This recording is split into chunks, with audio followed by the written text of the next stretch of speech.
Happy birthday Fahadh Faasil sir. Fahadh Faasil அப்படி சொல்லிட்டு சொன்னாலே நமக்கு வந்து இந்த விக்ரம் படத்தில் தான் ஃபஸ்ட்டு நமக்கு ஃபகத் ஃபாசில் அப்படி சொல்லிட்டு ஒரு பேர் வந்து நமக்கு தெரியும். அதுக்கு முன்னாடி நஸ்ரியா மேமோட ஹஸ்பண்ட் அப்படின்னு சொல்லிட்டு இருக்கும். இந்த வேர்டு வந்து ஞாபகம் வச்சுங்க, நஸ்ரியா மேமோட ஹஸ்பண்ட். அதுதான் நமக்கு வந்து தெரியும். யார் ஒரு திடீர்னு வந்து நஸ்ரியா வந்துட்டு பீக்கில் இருக்காங்க. அப்போ வந்து தமிழ் இண்டஸ்ட்ரியில் மிகப்பெரிய ஒரு பீக்கில் இருக்க ஒரு ஹீரோயின்.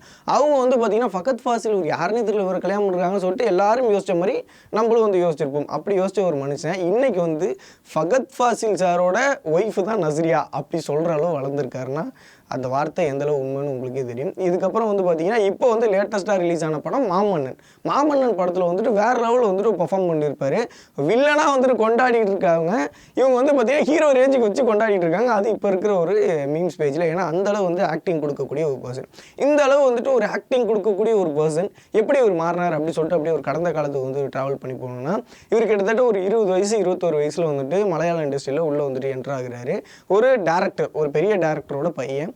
மிகப்பெரிய வந்துட்டு ஒரு ஓப்பனிங் வைக்கிறாங்க. இவர் வந்து நடிக்கிறாருன்னு சுற்றி டாக் ஆஃப் த டவுனாக வந்துட்டு இவரோட படம் தான் வந்துட்டு இருக்கு. படம் ரிலீஸ் ஆனதுக்கப்புறம் நிறைய ட்ரோல் பண்ணுறாங்க. நடிக்கவே தெரியலன்னு அசிங்கப்படுத்துகிறாங்க, அவமானப்படுத்துகிறாங்க.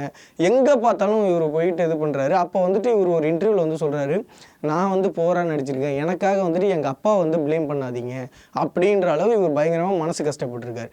ஸோ வந்து நம்ம ஒரு டேரக்டரோட பையனாக இருந்தால் நம்மளாம் என்ன பண்ணுவோம், சரி அடுத்தடுத்த படங்களும் முயற்சி பண்ணி பண்ணுவோன்ட்டு. ஆனால் இவர் என்ன பண்ணிட்டாரு, கரெக்டாக ஒரு 8 வருஷம், அதாவது இந்த 20 to 27 தான் எல்லாருமே பீக்கில் வந்து நடிப்பாங்க. ஆனால் இவர் ஒரு 8 வருஷம் கிட்டத்தட்ட பார்த்தீங்கன்னா வெளிநாடு போயிட்டார்.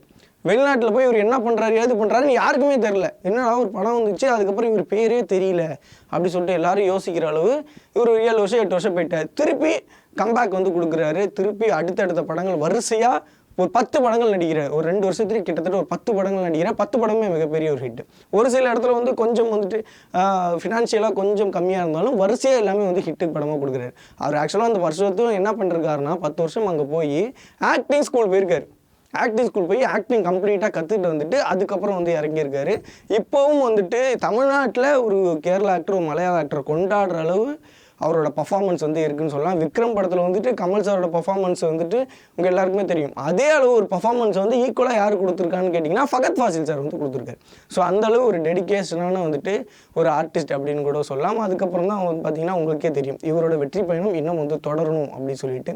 நம்ம வாழ்க்கையிலும் நிறைய அப்ஸ் அண்ட் டவுன்ஸ்லாம் வரும். பட் எது வந்தாலும் சரி நம்ம அந்த ட்ரீமை நோக்கி போகணுன்றதுக்கு ஃபகத் ஃபாசில் சார் மிகப்பெரிய ஒரு எக்ஸாம்பிள்.